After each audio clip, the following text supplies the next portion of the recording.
கிறிஸ்துவுக்குள் பிரியமானவர்களே, இன்றைய தினத்திலே உங்களை சந்திப்பதில் மிகவும் மகிழ்ச்சி அடைகிறேன்.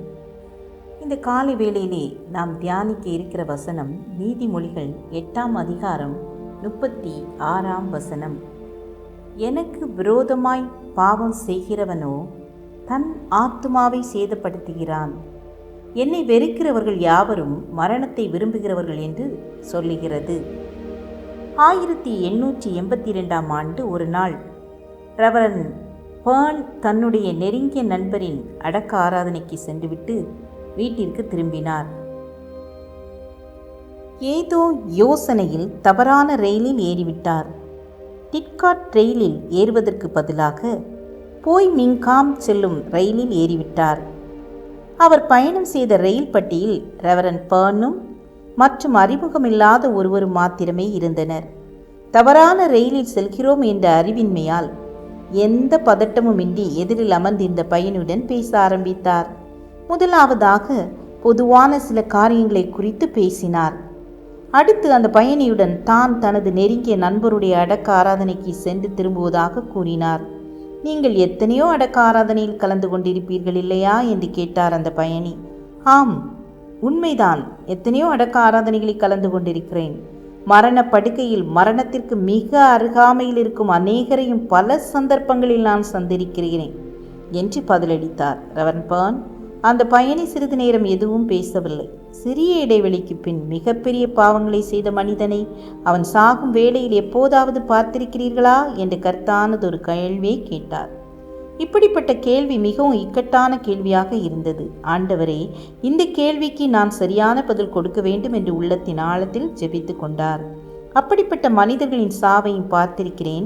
அவர்களுடைய முடிவு மிகவும் பரிதாபமாகவே இருப்பதை கண்டிருக்கிறேன்.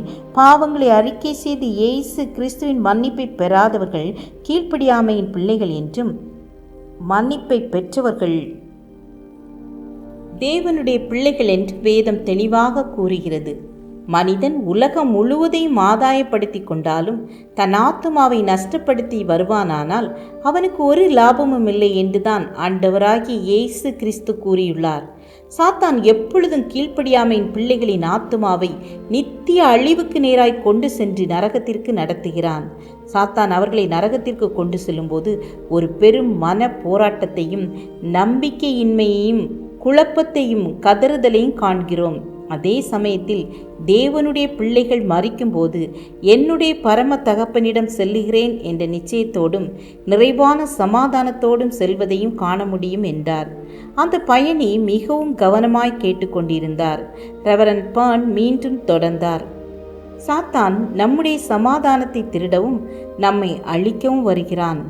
ஆனால் ஆண்டவராகிய இயேசு கிறிஸ்துவோ நமக்கு ஜீவனை கொடுக்கவும் பரிபூர்ண ஜீவனாகி நித்திய ஜீவனை அளிக்கவும் வந்தார் என்பது நமக்கு எவ்வளவு ஆறுதலான செய்தி என்பதை சிந்தித்து பாருங்கள். எனக்கு விரோதமாக பாவம் செய்கிறவனோ தன் ஆத்துமாவை சேதப்படுத்துகிறான்.